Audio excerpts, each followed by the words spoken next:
Audio Jungle. Audio Jungle. আসসালামু আলাইকুম বন্ধুরা, আপনারা দেখছেন Nahid take tips YouTube channel. বন্ধুরা, এমডির কারণে ইন্টেল বড় ধরনের ক্ষতির মুখে পড়েছে। এত বড় ক্ষতির মুখে ইন্টেল আজ পর্যন্ত পড়েনি। চাইনিজ সিপিইউ মার্কেটে এক সময় ইন্টেলের একক আধিপত্য ছিল, তার কাছে এমডি কখনোই আপনার প্রসেসর বিক্রির দিক দিয়ে এগিয়ে যেতে পারেনি, সবসময় ইন্টেলের পেছনেই ছিল। কিন্তু দিন দিন ইন্টেল তার সেই মার্কেট শেয়ার এএমডির কাছে হারিয়েই চলেছে, কারণ তাদের আপনার যেই প্রসেসরগুলো সেইগুলোর পাওয়ার আপনার দিন দিন এএমডির তুলনায় কম দিচ্ছে, কিন্তু প্রাইসটা বেশি রাখছে, প্লাস সিপিইউটা আপনার হিটিং ইস্যু বেশি দিচ্ছে, পাওয়ার হাংরি বেশি হয়ে যাচ্ছে, নানান ধরনের সমস্যা তাদের প্রসেসরের পিছুই যেন ছাড়ছে না। সম্প্রতি একটা নিউজ বের হয়েছে যেখানে আপনার প্রতিনিয়তই আপনার বছরকে 4টা ভাগে ভাগ করে, কোয়ার্টার 1, কোয়ার্টার 2, কোয়ার্টার 3 এবং কোয়ার্টার 4। বিজনেস রিপোর্টে দেখা গেছে চাইনিজ সিপিইউ মার্কেটে ইন্টেল 50% মার্কেট শেয়ার হারিয়েছে এএমডির কাছে। কারণ বর্তমান যুগে বন্ধুরা, যারাই কম্পিউটার নেবে তারা চায় যেন তাদের বাজেটে বা টাকার ভিতরে যেন বেশি পাওয়ারফুল একটা জিনিস কিনতে পারে, এবং সেটা যেন পাওয়ারফুলের সাথে সাথে পাওয়ার এফিসিয়েন্সি হয়, মানে কম বিদ্যুৎ ব্যবহার করে বেশি পারফরমেন্স দিতে পারে। এইরকম জিনিস সবাই খুঁজছে, আর সেই দিকে এএমডি ধাপে ধাপে এগিয়েই যাচ্ছে। ইন্টেল সবচেয়ে বেশি সমালোচনার সম্মুখীন হয়েছে চাইনিজ মার্কেটে ইন্টেলের নতুন নাম এবং নতুন লাইন আপের প্রসেসর নিয়ে, সেইটা হলো ইন্টেল কোর আল্ট্রা। যখন ইন্টেল কোর আল্ট্রা প্রসেসর আপনার অ্যানাউন্স করে, সবাই ভেবেছিল না জানি এটাতে কত পাওয়ারফুল কিছু দেবে, যেহেতু কোর আই বাদ দিয়ে সরাসরি core ultra 5, core ultra 7, core ultra 9, যেহেতু আল্ট্রা দিয়েছে না জানি আল্ট্রা পাওয়ারফুল হবে। কিন্তু হয়েছে তার উল্টোটা। কি উল্টোটা হয়েছে?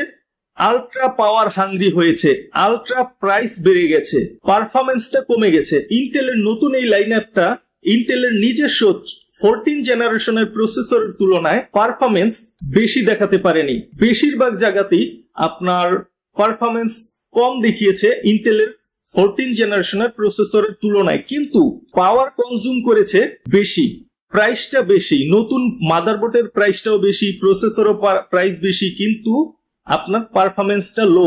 অনেক জায়গায় আপনার দেখা গেছে 14 জেনারেশন তুলনায় অনেক পারফরমেন্স কম দিয়েছে নতুন এই কোর আল্ট্রা সিপিইউ গুলা।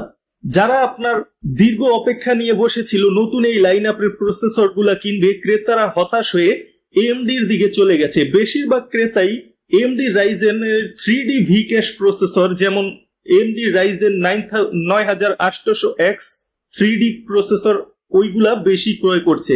গেমিং বলেন, প্রোডাক্টিভিটি বলেন, সবকিছুতেই উড়াধুরা পারফরমেন্স দিচ্ছে। ইন্টেল বারবার প্রমিস করেছে যে তারা নতুন মাইক্রোকোড আপডেট করবে, এবং সেই মাইক্রোকোডটা আপডেট দিয়ে দিলে ইন্টেলের নতুন লাইন আপ কোর আল্ট্রা সিরিজের পারফরমেন্স বুস্ট করবে, অতিরিক্ত যে পাওয়ার কনজিউম করছে সেইটা কমে যাবে। কিন্তু সমস্যা যেটা ছিল সেটা রয়ে গেছে। সমস্যা বারবার মাইক্রোকোড আপডেট দিয়েও ইন্টেল সমাধান করতে পারেনি, এবং তার জন্য অনেক ক্রেতাই ইন্টেলের থেকে মুখ ফিরিয়ে নিয়েছে এবং এএমডির প্রসেসরের দিকে ঝুঁকে গেছে বা চলে গেছে। কারণ এএমডির প্রসেসরগুলো তুলনামূলক কম পাওয়ার ব্যবহার করে বেশি পারফরমেন্স দিতে পারে, ইন্টেলের প্রসেসরের তুলনায় আপনার কম গরম হয়, আরো অনেক সুবিধা আছে।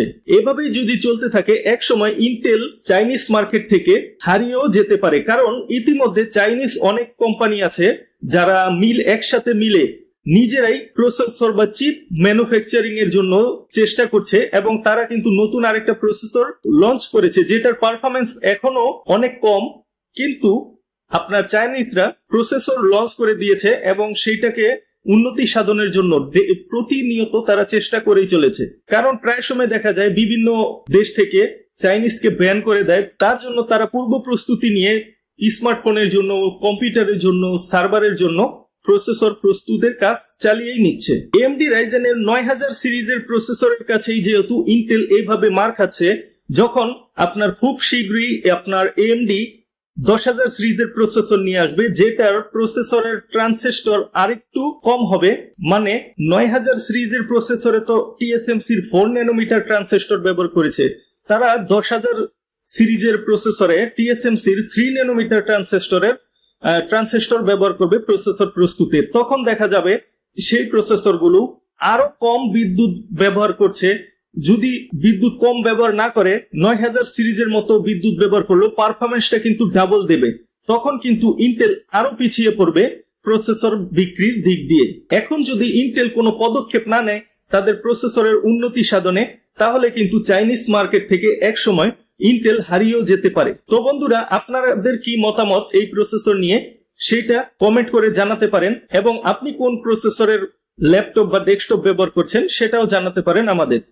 পরবর্তীতে আরো ডিটেল ভাবে ভালো কোনো ভিডিও নিয়ে আপনাদের সামনে আসবো। তো সেই পর্যন্ত ভালো থাকবেন, ধন্যবাদ।